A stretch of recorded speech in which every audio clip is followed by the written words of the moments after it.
ଓ କି ଖରା ଚାଲନ୍ତୁ ଟିକେ ଆଖୁ ରସ ପିଇଦବା। ଏଇ ଖରା ବେଳର ଆଖୁ ରସଟି ଭାରି ଦେହ ପାଇଁ ଉପକାରୀ ଆଉ ଗୋଟେ ଭଲ ପାନୀୟ ବି। ପାଟିକୁ ସୁଆଦିଆ ଲାଗେ, ଦେହ ପାଇଁ ମଧ୍ୟ ବହୁତ ଉପକାରୀ, ଔଷଧୀୟ ଗୁଣ ମଧ୍ୟ ଅଛି। ପିଇଦବା।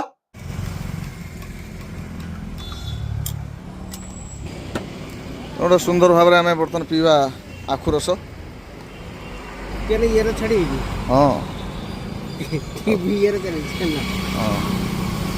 ରୁହନ୍ତୁ ରୁହନ୍ତୁ ରୁହନ୍ତୁ, ଏ ଆଖୁ ରସ ପିଇବା ପୂର୍ବରୁ ଟିକେ ଭାବି ଦିଅନ୍ତୁ ଯେ ଏ ଆଖୁ ରସ ନା ଏହା ବିଷ। ବିଷ କାହିଁ କୁହାଯାଉଛି? ଆପଣଙ୍କୁ ଏଇ ଭିଡିଓରେ 5ଟି କଥା ଏମିତି କହିବି ଯେ ଆପଣ ଭିଡିଓ ଦେଖି ସାରିଲା ପରେ ଜାଣିବେ ଯେ ସତରେ ଆପଣ ମାନେ ଯୋଉମାନେ ଆଖୁ ରସ ପିଉଛନ୍ତି ବା ପିଇବାକୁ ଯାଉଛନ୍ତି ବା ପିଇ ସାରିଛନ୍ତି, ତା ଆଖୁ ରସ ପିଇଛନ୍ତି ନା ବିଷ ପିଇଛନ୍ତି। ଅବଶ୍ୟ ପରବର୍ତ୍ତୀ ସମୟରେ ଆପଣଙ୍କର ଇଏ ଭୁଲ ଆଉ ହବନି ଯଦି ଆପଣ ସେ ଭୁଲ କରିଥାନ୍ତି। ଭିଡିଓଟିକୁ ସମ୍ପୂର୍ଣ୍ଣ ଦେଖନ୍ତୁ। ଏହା ପୂର୍ବରୁ ଆମେ ସୁନା କେମିତି ଚିହ୍ନିବା ଆଉ ସୁନା ଦୋକାନରେ କେମିତି ଠକାମି ହଉଛି ତାପରେ ଭିଡିଓ କରିସାରିଛେ। ଆପଣମାନେ ଯାଇକି ଚେକ୍ କରିଦେବେ, ଦେଖିଦେବେ। ଆଜି ଆଖୁ ରସରେ କଣ ସ୍କାମ ହଉଛି ସେ ଉପରେ ଭିଡିଓ କରିବା। ମୁଁ ରାସ୍ତାରେ ଯାଉଥିଲି, ହଠାତ୍ ଦେଖିଲି ଜଣେ ମଉସା ଆଖୁ ରସ ବିକ୍ରି କରୁଥିଲେ। ମୋର ମନ ହେଲା, ମୁଁ ଯାଇକି ଆଖୁ ରସ ମାଗିଦେଲି। କିନ୍ତୁ ଏଇ ମାଗିଲା ସମୟରେ ମୁଁ ଦେଖିଲି 5ଟି କଥା, ଯୋଉ 5ଟି କଥାକୁ ଆପଣ ମାନେ ଜାଣିବା ନିହାତି ଦରକାର। କଣ ପାଇଁ ଜାଣିବା ଦରକାର? ଦେଖନ୍ତୁ, ମୁଁ ମଉସାଙ୍କର ପରିଚୟ କହିବା ପାଇଁ ଚାହୁଁନାହିଁ ବା କୋଉଠି କୋଉ ଅଞ୍ଚଳର କହିବା ପାଇଁ ମଧ୍ୟ ଚାହୁଁନାହିଁ। ତାର କାରଣ ଆପଣ ମାନେ ଭାବୁଥିବେ ଯେ ଯଦି ମଉସାଙ୍କର ଆଖୁ ଦବାରେ ବା ଆଖୁ ବିକ୍ରି କରିବା ପାଖରେ କିଛି ଭୁଲ ଥିଲା ତାହେଲେ ତାକୁ କହିବା ଦରକାର, ଆମେ ସଚେତନ ହବା। କିନ୍ତୁ ନା, ଦେଖନ୍ତୁ ବଡ ବଡ ଅପରାଧୀ ମାନଙ୍କୁ ମଧ୍ୟ ମୁହଁ ଗୁଢା ହେଇକି ଥାନାରେ ତାଙ୍କୁ ପଚରା ଯାଉଛି, ମିଡିଆ ସାମ୍ନାକୁ ଅଣାଯାଉଛି। କାହିଁକି ନା ଯଦି ସେମାନେ କାଲି ନିର୍ଦ୍ଦୋଷ ବୋଲି ପ୍ରମାଣିତ ହେଇଯାନ୍ତି ତ ତା ପୂର୍ବରୁ ତାଙ୍କର ମାନ ସମ୍ମାନ ହାନି ହେଇଯିବ। ଇଏ ତ ସାଧାରଣ ଜଣେ ମଉସା, ଗରିବ ଲୋକଟିଏ, ପେଟ ପାଟଣା ପାଇଁ ଆଖୁ ବିକ୍ରି କରୁଛନ୍ତି। ଯଦି ତାଙ୍କର ଅଜାଣତରେ ବା ଜାଣତରେ ସେ କିଛି ଭୁଲ କରୁଥାନ୍ତି ତ ଆଜି ପାଇଁ କାଲି ପାଇଁ ହୁଏତ ସେ ଭିଡିଓ ଦେଖିଲା ପରେ ସୁଧୁରି ଯାଇ ପାରନ୍ତି ବା ଏମିତି ଆଉ ନ କରିପାରନ୍ତି। କିନ୍ତୁ ଏ ଭିଡିଓ ତ ଯେତେବେଳେ ରହିବ ୟୁଟ୍ୟୁବରେ, କେହି ନା କେହି ଦେଖିବେ ଆଉ ସେ ମଉସାଙ୍କୁ ଯଦି ଚିହ୍ନିବେ ଆଉ ତାଙ୍କୁ କିଛି ଆକ୍ଷେପ କରିଦେବେ ବା ତାଙ୍କର ପାଖକୁ ଯିବାକୁ ଇଚ୍ଛା କରିବେନି, ତାହେଲେ ପେଟ ପାଟଣାର କଥା। ଏଇଟା ଠିକ ନୁହଁ। ଆମର ତ ଉଦ୍ଦେଶ୍ୟ ନୁହେଁ ଜଣେ ମଉସାଙ୍କୁ ଆମେ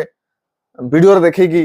କଣ ଭୁଲ କରୁଛନ୍ତି ବୋଲି ଆମେ କହିବା। କାହିଁକିନା ବଡ ବଡ ଦୁନିଆରେ ବହୁତ ବଡ ବଡ ଭୁଲ ହଉଛି, ବଡ ବଡ ଲୋକମାନେ ଭୁଲ କରୁଛନ୍ତି, ଏଇଟା ସାଧାରଣ କଥାଟେ। କିନ୍ତୁ କଥା କାହିଁକି ଗୁରୁତ୍ୱପୂର୍ଣ୍ଣ? ଏଇଥିପାଇଁ ଯେ ଆମେ କେତେ ସଚେତନ। ବିକ୍ରେତା କଣ କରୁଛି ଏତିକି ବଡ କଥା ନୁହଁ, ଯେ କ୍ରେତା ଯେ ଖରିଦ କରୁଛି, ଯେ କିଣୁଛି, ଯେ ଆମେ ସଚେତନ ହବା। ଆମେ ଖୋଜି ଖୋଜିକି ବାଛି ବାଛିକି ଜିନିଷ ବ୍ୟବହାର କରିବା, ତାପରେ ଆପେ ଆପେ ସମସ୍ତେ ସଚେତନ ହେଇଯିବେ। ତେଣୁ ଏ ମଉସାଙ୍କୁ ମୁଁ ପ୍ରଥମେ ଏଇ ଭିଡିଓଟି କରିସାରିଲା ପରେ ଦେଖିବି। ମଉସାଙ୍କୁ ମୁଁ ଜାଣେ ବ୍ୟକ୍ତିଗତ ଭାବେ। ଚାଲନ୍ତୁ ଭିଡିଓଟି ଦେଖିବା। ଭିଡିଓ ରହିଛି 5ଟି କଥା। କଣ ରହିଛି ନା, ଯେତେବେଳେ ବି ଆପଣ କୌଣସି ବି ଆଖୁ ରସ ଦୋକାନକୁ ଯାଉଛନ୍ତି ଆଖୁ ରସ ପିଇବା ପାଇଁ, ସେତେବେଳେ ଏ 5ଟି କଥାକୁ ଧ୍ୟାନ ଦେଲେ ଆପଣ ଜାଣିପାରିବେ ଯେ ଆପଣ ବିଷ ପିଉଛନ୍ତି ନା ଠିକ ଆଖୁ ରସ ପିଉଛନ୍ତି। ଯଦି ବି ବିଷ ପିଉଥିବେ ତାହେଲେ ସଚେତନ ହେଇଯିବ ଆଜିଠାରୁ। ଆପଣଙ୍କୁ, ଆପଣଙ୍କ ପିଲାଙ୍କୁ ଏଇ ବିଷରୁ ରକ୍ଷା କରନ୍ତୁ। ଫାଷ୍ଟ କଥା, ଆଇସ୍। ଯୋଉ ଆଇସ୍ ବ୍ୟବହାର କରୁଛନ୍ତି, 1 ନମ୍ବରରେ ଆଇସ୍ ଆସିବ। ଆଇସ୍ ହଉଛି ସବୁଠାରୁ ବଡ ବିଷାକ୍ତ ଜିନିଷ। ଆପଣ ଭାବୁଥିବେ ଆଇସ୍ କେମିତି ବିଷାକ୍ତ ହେଇଯାଉଛି? ଏଇଥିପାଇଁ ଯେ ଯେତେବେଳେ ଆଖୁ ରସ ଦୋକାନରେ ଯେଉଁ ଆଇସ୍ଟି ବ୍ୟବହାର ହଉଛି, ସେ ଆଇସ୍ଟି ଆକ୍ଚୁଆଲି ପାନୀୟ ଯୋଗ୍ୟ ନୁହଁ। ଆପଣ ଚିନ୍ତା କରନ୍ତୁ, ମୁଁ କମ୍ପେୟାର କରନ୍ତୁ। ମୁଁ 2ଟା କଥା କହୁଛି। ଫାଷ୍ଟ କଥା, ଗୋଟେ ହଉଛି edible ice cup, ice box. Edible ମାନେ ଯାହାକୁ ଆମେ ଖାଇବା, ପାନୀୟ ଯୋଗ୍ୟ, ଖାଦ୍ୟ ଯୋଗ୍ୟ। କେମିତି ନା, ଯୋଉ ଗୁଡାକ ଖାଦ୍ୟ ପାଇଁ ଯୋଉ ଆଇସ୍ଟି ବ୍ୟବହାର ହୁଏ ତାହା ଅଲଗା ବ୍ୟବହାର ହେଇଥାଏ ବା ତାକୁ ଅଲଗା ତିଆରି କରାହେଇଥାଏ। ଯେମିତିକି ଆର ୱାଟରରେ ବା ଫିଲ୍ଟର ୱାଟରରେ ବ୍ୟବହାର ହେଇଥାଏ। ଆପଣଙ୍କ ଘରେ ଯଦି ଆଇସ୍ କରୁଛନ୍ତି ତାହେଲେ ଆପଣ ପୋଖରୀ ପାଣି ଡବେ ଆଣିକି ବା ଗ୍ଲାସ ଆଣିକି ଆପଣ ଫ୍ରିଜରେ ରଖି ଆଇସ୍ ତିଆରି କରୁନାହାନ୍ତି। ଆପଣ ସମସ୍ତଙ୍କ ଘରେ ଘରେ ଫ୍ରିଜ ଥିବ। ଫ୍ରିଜରେ ଯୋଉ ଆଇସ୍ଟି ତିଆରି କରୁଛନ୍ତି ଛୁଆମାନଙ୍କ ପାଇଁ ଖାଇବା ପାଇଁ, ଆପଣ ନିଶ୍ଚିତ ଭାବରେ ଆକ୍ୱାଗାର୍ଡରୁ ପାଣି ଆଣିକି ବ୍ୟବହାର କରୁଥିବେ ବା ଫ୍ରେଶ ୱାଟର ଆଣିକି ବ୍ୟବହାର କରୁଥିବେ, ଯୋଉଟା ଟ୍ୟୁବୱେଲରୁ ବାହାରିଥିବ, ମୋଟରରୁ ବାହାରିଥିବ। କିନ୍ତୁ ଆପଣ ଚିନ୍ତା କରନ୍ତୁ ଯେ ତାର ରେଟଟି ଅଧିକ। ଆଉ ଗୋଟେ କମର୍ସିଆଲ ୟୁଜ୍ ପାଇଁ, ଯେତେବେଳେ ମାଛ ରଖିବା ପାଇଁ ଯୋଉ ବ୍ୟବହାର କରାଯାଏ ଆଇସ୍ ଖଣ୍ଡ, ବା ଅନ୍ୟ କୌଣସି ଦ୍ରବ୍ୟ ସୁରକ୍ଷିତ ରଖିବା ପାଇଁ ଯୋଉ ଆଇସ୍ ବ୍ୟବହାର କରାଯାଏ, ଆଇସ୍କ୍ରିମ ବାଲା ମଧ୍ୟ ରଖିଥାନ୍ତି ତାଙ୍କର ବକ୍ସ ଭିତରେ ବିଭିନ୍ନ ଆଇସ୍ ଖଣ୍ଡ ସବୁ ଦେଖିଥିବେ। ଇଏ ସବୁ କମର୍ସିଆଲ ୟୁଜ୍ ପାଇଁ ହଉଛି। ଅର୍ଥାତ ଏଥିରେ ପାଣିରେ ଫରକ ନାହିଁ। ଆପଣଙ୍କର ଆର ୱାଟର ଆବଶ୍ୟକ କଣ ଅଛି? ଚିନ୍ତା କରନ୍ତୁ, ଗୋଟେ ମାଛ ସଂରକ୍ଷିତ ରଖିବା ପାଇଁ ଯଦି ଆଇସ୍ ଦରକାର ହୁଏ, ସେ ଆଇସ୍ ପାଇଁ से कौन आनिबेनी आरो वाटर बा फिल्टर वाटर आनिबे कि आनिबे नहीं ताले कोठु आनिबे पोखरी नदी नाल दूषित पानी जोठु इच्छा से नहीं आसबे कारण सेटा तो गुरुत्वपूर्ण को पानी आछि कथा होछि आइसटा ठीक होछि कि नहीं तांको पई किंतु एठी कोन हुए ना एठी हुए जे आखु रस वाला ना जो माने आखु रस बिक्री करंती सेमान कोन करंती ना ई एडिबल आइसटा जेहेतु प्राइस अधिकार हुए से माने एक कमर्शियल आइस को नहीं आसंती आपण मु पुणी थरे कहि रखुची वीडियो को संपूर्ण आरंभ हेई नै जाबत गोटे कथा कहिছি और लंबा हबो तो प्रथम रो कहि रखुची समस्त आखु दुकानी आदो खराब नुहंती बहुत आखु दुकानी ठीक भलो भाव रे सफासफी करके भलो भाव रे बिक्री करछन जा पाखरे आपण पाई परियो मु जो 5टी पॉइंट कहबी से 5टी पॉइंट आपण देखि परियो से मन पाखरे किंतु अनेक अछंती लोकन को ठकिया पई जानतरे हो बा अजाणतरे भी कई ए काम करछंती आपण को जानिया निहाती आवश्यक तेनु समस्त आखु दुकानी खराब नुहंती आ समस्त आखु भी खराब नु आखु गोटे भलो पानियो ए कथा कहि कि वीडियो को पुणी आउथरे आरंभ करूची ताले ए आइस कप को आपण चिनिबे केमिति जे कमर्शियल कोटा आउ कोटा होची जोटा एडिबल कोटा जोटा आपनकर पानीय योग्य कोटा केमिति ना बड़ बड़ फैक्ट्री रे बड़ बड़ पीस सब तयार हेताए जहा होची कंपनी बा फैक्ट्री यूज पई बा कमर्शियल यूज पई से गुड आकार रे बड़ थाए आ छोट छोट खंड थाए पानीय योग्य जोटा हेताए ता बाद आपन गोटे बहुत बढ़िया कथा देखिबे जे जोठी रहिथिबो से आइस खंड ता लक्ष्य करिवे जोटा पानीय योग्य आइस सेठी टिके स्वच्छ थाए आपण कलर देखि जानि परथबे आउ जोटा कमर्शियल आइस सेटा टिके दुग्ध रंग होता है गोटे मिल्की कलर होता है जमी क्षीर मिसी जगले आइस जमी होता है टिके अस्वच्छ थाए टिके मैला थाए आउ टिके व्हाइट कलर टिके अधिक थाए तो एठू आपण चिनि परिबे से आइस खंडटी खाद्य योग्य पानीय योग्य ना ये कमर्शियल यूज पई आउची व्यवहार होउची अच्छा कई मन भाबियो जे कमर्शियल पई जदी व्यवहार हैला तार असुविधाटी कोन हैला असुविधाटी हम निहाती जानिबा दरकार आमे तो कहि परिबा असुविधाटी होउची जदि कौन पोखरी नाल नर्दमा कौट भी पानी नहीं आसती बा दूषित पानी नहीं आसिक आइस बन दिखती से आइस कौन असुविधा थाए कौन या थाए आपने भावुए जेहेतु प्रबल ठंडा नुहे कि तो -डिग्री सेल्सियस आइस बना जाए तो आइस बना तो तो जीवाणु कीटाणु मरीजे ना गोटे बहुत इंपोर्टाट कथा मन रखिए मु जो जीवाणु कथा कहूँ जाऊँगी से आइस मरे ना सेटा हूँ ई कोलाई बा कोलिफॉर्म जीवाणु जो अच्छी सेटा साधारणतः मनीषर अंतनली रे जो बाटे आमर मल त्याग आम करी से जगार विशेष करके ये जीवाणु रही था एवं ये कीटाणु रही था तो ये पानी रे मध्य आसी था ये को पानी आसती केमिति देखो बरफ भितर जदि से पानी रे जदि आपणकर कौन पोखरी पानी रे आनिकी बरफ कर दिया आइस कर दिया आपन भावुते सेठी मरी जाइए ना मरिया बदल से जीवाणु बरং आराम रे पूरा ठंडा शोई थी कहीं जमी देखु बरफ भीतर केमिति गोटे जीवाणु बरफ कोट पिंधि शोई सुप्त अवस्था अच्छी मरे ना केवल ठंडा पाई शोई जाए 2 नंबर देखु जो रस तरलिबा आरंभ करिवो सेतेबेले पुणी जनरल कंडीशन को आसीबो आइस टी बरफ भीतर बाहर की कीटाणु हाय कहूची माने आपन को मारिबा पई प्रस्तुत हेची पुणी कोन हेची आपन को पेट भीतर को पळे गला पेट भितरे जीवाणुटी नृत्य करुची एक्टिव हो जाइए से वंश वृद्धि करने आरंभ करवा आप जानी एवं परवर्ती आउ गोटे देखु केमिति अपरिष्कार पानी रे 1 नंबर रे ई कोली संक्रमण यात्रा जलरू मनुष्य पेट पर्यंत देखी दिंतु टिके फास्ट 1 नंबर रे अपरिष्कार पानी बा मल विशेष करके जोटी ई कोली रो उपस्थिति अच्छी बोली आमे जानिबा सेठी बुझी जिबा ई कोली रो अर्थ कोनोसी मनुष्य बा जीवजंतुंकर मल सेथिरे मिसिछि साधारणतः पोखरी नदी नाल एसबुत मनुष्य मल मिसी थाए कौन पशु पक्षी मल मिसी थाए ई कोली से जो कोलिफॉर्म बैक्टेरिया से रहिले सेठू पानी आनिकी फैक्ट्री कौन कला शिल्प उपयोगी बरफ खंड करदेला 2 नंबर रे 3 नंबर रे अपरिष्कार ट्रक रे सीधा सड़क ताको लोड करागला एवं लोड कराई आसी पहुंचला कोठी अन्य भेंडर पाखरे छोट दुकानी मानक पाखरे सेमान कौन कले बड़ अखार तले रखिकी टाणी टाणी सेमती नेले अपरिष्कार रखरे सेठी कौन कले आखु रस देखो दुकानी 5 नंबर रे सेठी नेकी रखिला सेमाने पुणी सेठी भी खंड करंती देखिथुए लस्सी हो बा आखु रस हो गोटे पुराना छिड़ा अखार पकेकी ताको बाड़ौथुए सेठू गला बरफ गुंड होइकी रस रे मिसिकी तयारी होला आखु रस को आपण सीधा पीले ई कोली को आपण सीधा ग्रहण कले सेतबे जाय एक्टिव नाही ई कोली ता भीतर रहिछि पानी हे गला टिके टिके एक्टिव हे गेले आपण पेट भीतर चली गला बैक्टेरिया एमिति बैक्टेरिया 11 नंबर वंश वृद्धि करबा आरंभ कर दबो पेटर विभिन्न रोग हम तापर कौन हो आपको टाइफॉइड जंडिस आउ कौन हम कलेरा ये सबू आपन को व्यापी जीव है ताले ये सबू व्यापी जीव आपको न जानिया पाई बा आपको बारण करेंगे केमती आपन जाके पहुंचले आपन कहबे हमको बिना आइस रो आखु रस दियो जदि आपन आखु प्रिय आखु रस प्रिय पीवा छाड़ी परिबेनी ताले पियंतु कहबे बिना आइस रे आखु रस हमको दियो से कहबे जे मोर लॉस हे जीवो समस्त रस युक्त दउची तो ग्लास को मु 20 टका नउची आपन कहबे सेठी मु 5 टका अधिका देबी कि 10 टका अधिका देबी 20 टका जगह मु 30 टका देबी किंतु मते बिना आइस वाला रस दियंतु देखो आउ गोटे मु जिंस देखौची आउ गोटे जिंस कोन देखौची ना केई जो भाबंती जे आइस रे पड़िले कीटाणु जीवाणु नष्ट हो जाई परिबे ना तार गोटे चार्ट मु देखौची चार्ट तळ आडू पढिबा फास्ट रे कोन होची 0 डिग्री सेल्सियस हेची आइस तयारी हेची सेतरे अछंती जेहेतु एटा कोलिफॉर्म बा गड़िया पोखरी नदी आसी पानीटी कमर्शियल यूज पाई सेई बरफ रे सुप्त होईकी कोल्ड स्टोरेज रे कीटाणु रहीगला बैक्टीरिया रहीगला एवं तापर ऊपर को देखंतु 5 डिग्री सेल्सियस रु 29 डिग्री सेल्सियस विषय स्टैंडर्ड फ्रिज भीतर रहिला जीवंत अछि किंतु सुइच स्लो मोशन रे 37 डिग्री भीतर मनुष्यर बॉडी साधारणतः 37 डिग्री तापमान रे रही थाए सेठी सबुठारु सक्रिय हो जाए ई कोली जदी समय मिलियो ई कोलाई संगे संगे वंश वृद्धि करबा आरंभ करियो 30 डिग्री सेल्सियस रु 69 डिग्री सेल्सियस जदी सूर्य किरण सामने आसीबो या अति द्रुत गति रे वंश वृद्धि करियो तापरे 70 डिग्री रु 69 डिग्री जदी हॉट वाटर भीतर अछि ताले 5 मिनिट भीतर से माने मरी जिवे ताले लास्ट रे 100 डिग्री सेल्सियस रे जदी आपण पानी गरम करूचंती ताले आपनकर गोटे मिनिट भीतर सब सफा हो जिवे सब मरि जिवे सबु मरिकी सफा हो जिवे ताले कई जो भाबुथुवे ठंडा भीतर कीटाणु मरि जिवे ना बैक्टीरिया जदी मरिबे ताले 100 डिग्री सेल्सियस ऊपर आपण पानी गरम करंतु ताले जे मरिबे आपण आखुरस आउ जे फुटे की पी परिबेनी जदी फुटे की पीबे ताले तो सब ठीक अछि जदी फुटे की न पिउचंती सेही पिउचंती ताले सावधान हो जांतु ये आइस टू प्रथमे बारण करंतु मु आइस नेबे नाही एवं एबे हम जीवा द्वितीय जिंस को द्वितीय पॉइंट रे रहउची आर्टिफिशियल स्वीटनर कृत्रिम मिठा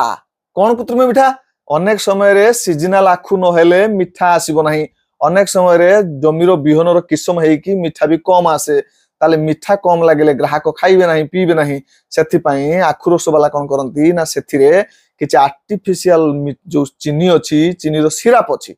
भारी क्षतिकारक देह पई ताकू मिसै दियंती सेइथरे चुपकी मिसै दियंती आपण न जानिबा भली बा साकारिन भी मिसै दियंती केमिति मिसैबे आपण देखिबे आखुरस दुकान ले प्राय तो जतल आखुरस गडी गडी आसुथुवो गोटे पात्र रे आसी पडुथुवो बड़ पात्र रे सेइटी भीतर आइस खंडरी पडिथुवो आइस के आपण देखाउथुवो आपण भी कई कहबेनी कई जण जण आइस मागी की भी पियंती तो सेटा ठीक अछि नेक्स्ट जतबेले ए जो साकारिन मिसैबा बा लिक्विड बा सुगर सिरप मिसैबा कथारी पडिछि एई बाल्टी रे पूर्वरु मिसै जाइथुवो आपण सेठी पहुंचबा पूर्वरु कई नथुवा बेले बा एइठु से माने कोन करिवे ना से रस को नै कि आउ गोटे मग रे ढालिबे सेतेबेले देखिबे से मग रे आगरु कोन थिवो ना मिसा हेके रहिथिवो गोटे मग पई केते मिसा जीवो से माने आगरु पकई रखिथिबे ताले ये पानी से रस सेतरे मिसला मात्रे ताले आपे आपे नेचुरल मीठा को छाड़ी की अत्यधिक मीठा हे गला एथरे कोन हुए ना डायबिटीज लोक जदि भी भूल पी देइचंती अति कम रे नेचुरल मीठा टी तांको देह पई चलिबो किंतु जतले ये नेचुरल सहित आर्टिफिशियल स्वीटनर मिसी गला मीठा मिसी गला ताले संपूर्ण खराब हे जिवो देह सुगर लेवल आउरी बढ़ी जिवो खूब बढ़ी जिवो ता छडा साधारण लोक मध्य जाबकु डायबिटीज नाही सेमाने मध्य सुगर जनित रोग विभिन्न प्रकार रोग रे आक्रांत हेबे जेहेतु एथरे कृत्रिम मीठाटी मिसिछि ताले एठी कोन करबे एठी आपनकर काम हला लक्ष्य करबे जदि से सेकंड मग रे सेकंड जग रे आउ किछि मिसिया को चेष्टा करूचंती बा कोनोसी बोतल ले किछि थिबा सिरप रु टिके ढाल दउचंती ताले आपण बारण करिवे बा पूर्वरु थिबा बाल्टी रे जिंस आपण न पि कि फ्रेश बनेया पई कहिबे फास्ट हला आइस को मना करिवे सेकंड हला आपण फ्रेश बनेया पई आपण आखि सामने रे कहिबे एवं नंबर 3 हला पेस्टिसाइड सार विष आपण सबु सेइथरे मिसुची आउ कोन मिसुची कादुओ मिसुची केमिति देखिबा आखुटी जमीरु कटाई के आसिला परे आपण जानिथिबे ट्रक आखु किमिति हाईवे ऊपर चलीथिबो बड़ बड़ ट्रक रे फुल हेकी सेथरे अनेक धूली बाली गोड़ी जीवाणु कीटाणु सब मिसथिबे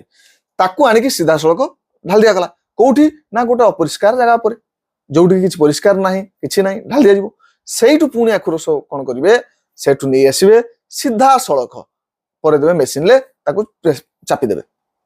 କେହି କେହି କହିବେ ଧୋଇକି ଦଉଛନ୍ତି ତ ଧୋଇକି ଦଉଛନ୍ତି ଠିକ ଅଛି, କିନ୍ତୁ ଆଉ ଗୋଟେ କଥା ମନେ ରଖିବେ ପ୍ରାୟତଃ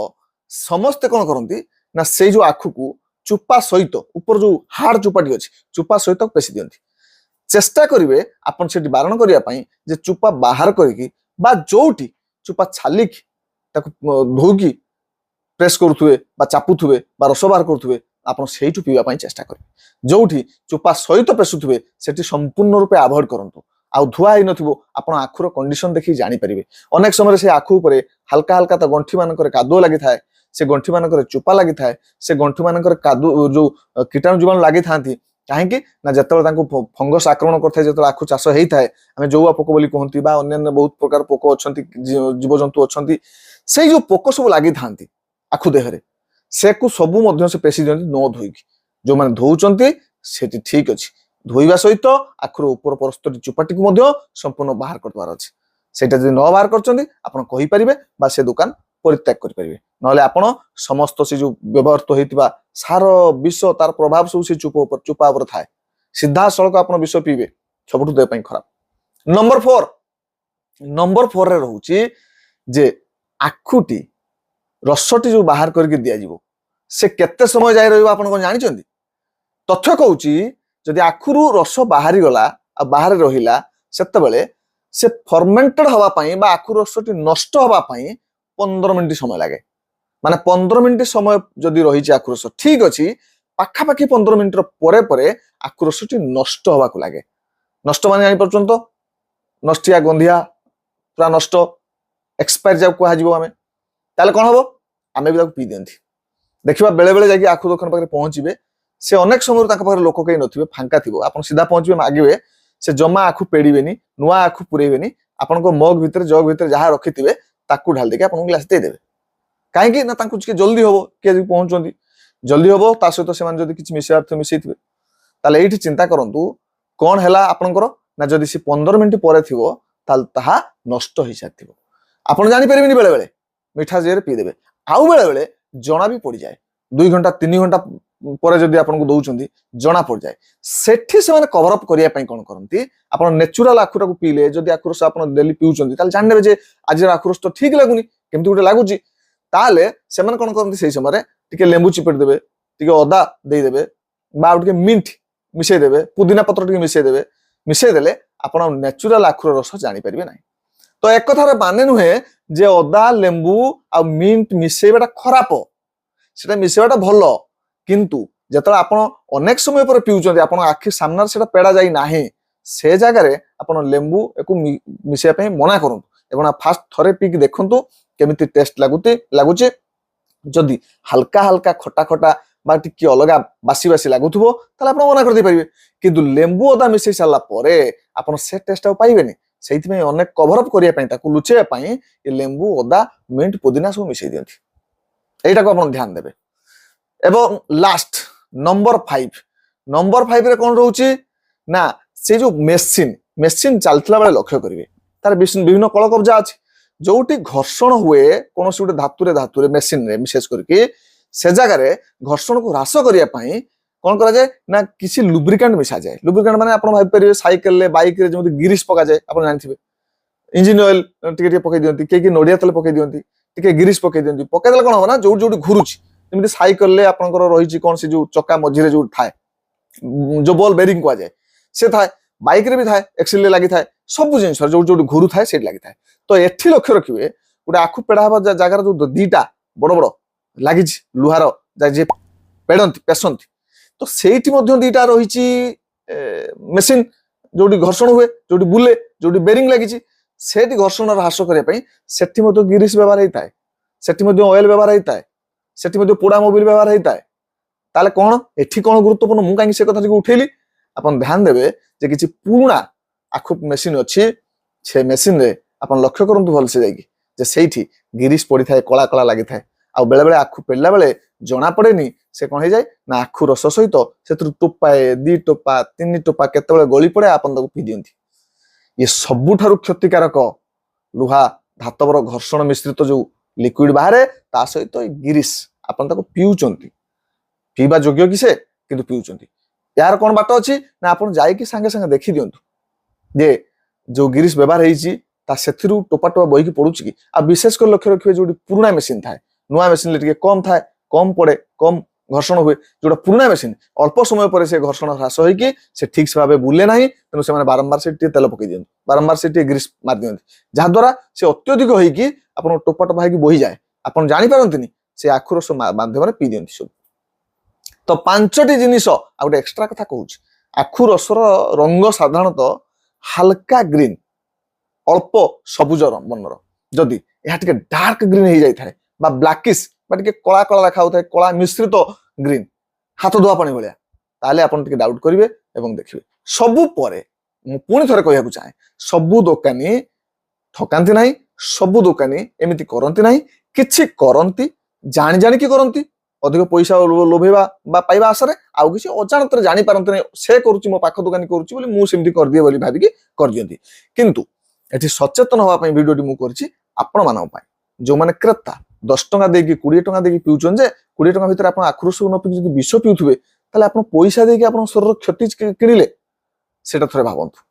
एटा थरे भाबंतु आ जो जो कथा को कहिली से सब कथा को ध्यान देकी से दुकान को अवॉइड करंतु आपण जदि स्वर उत्तोलन करि परिबे कोंतु जे आज्ञा एटा काहे कि मिसेले एटा काहे कि पकेले एठी काहे कि आपण एते समय हला रखिचन मते काहे देबे एबे पैसे दियंतु नहले मु मोर पीबिडी आपण हाथ रे अछि आपण पीबिनी अलगा दुकान पळेबे तेनु आमे याको कहि परिबा यार प्रतिवाद करि परिबा बा आमे याको अवॉइड करि परिबा किंतु सचेतन होबा निहाती जरूरी केवल आपण नहंती आपण आख पाखरे अन्य जो माने भी अछंती सचेतन होबा सहित सचेतन मध्ये करैबा ए वीडियो को शेयर कर दियंतु संग साथी मानको जो माने बेसी आखु रस पियंती आखु प्रिय से माने लाइक करंतु जदि ठीक भल लागिछि कमेंट करंतु जणांतु ठीक जदि लागिला जदि भूल भी लागिला जणांतु जदि आउ किछि आपण जानछथि नुवा कथा ऐड करि परिबे ताले मध्ये ऐड करि कहि परिबे जे ए कथा भी आउरी हेई पाउछि आउ आशा करिबी आमे परवर्ती वीडियो रे पुणी उठे नुआ स्काम नहीं आसवा कौटी कौटी आम ठकुचंती जो जोटी आम सचेतन हबार जरूरी अच्छी चलतु शेष ये भिडटी को आगे देखीदे ये भिडटी पूरा देखीदे जो मु आखु दुकान पाखु जाइली से देखिली जे केमिति आखु गदाटी तले पड़ी आराम से किछि नाही आइस खंडटी गोटे अखा देह रखा जाइछि जहाँकि अपरिष्कार थिला आखु रही जगह भी अपरिष्कार थिला आखु धुआ होता अवश्य किंतु उपरे चुपा संपूर्ण रूपे छला जाई नाही अल्प अल्प गोटे ऊपर को देखिया छला जाइछि जहाँकि खराब कथा पूरा चुपाटी को बाहर कर दवार थिला बाहर करा जाई नाही एवं एबे मेसिन देखंतु मेसिन ले जो तले रही बाल्टी से केड़ा बड़ा आइस खंडे पड़ी रही देखंतु ता सहित एठी मेसिन की देखंतु मेसिन ले किभଳି भाबरे पुराना मेसिन एवं गिरीश केते मात्रा लगा जाइछि एठी ये गिरीश निहाती धीरे धीरे धीरे धीरे बोहिकी आसिक निश्चय आक्रोश पड़ुथो और आम समस्ते पिउथिबा तेणु सचेतन हवा सचेतन करवा धन्यवाद समस्त को पुणी एक नुआ वीडियो रे देखा आपण मान सहित मु संजय सर ओडिया।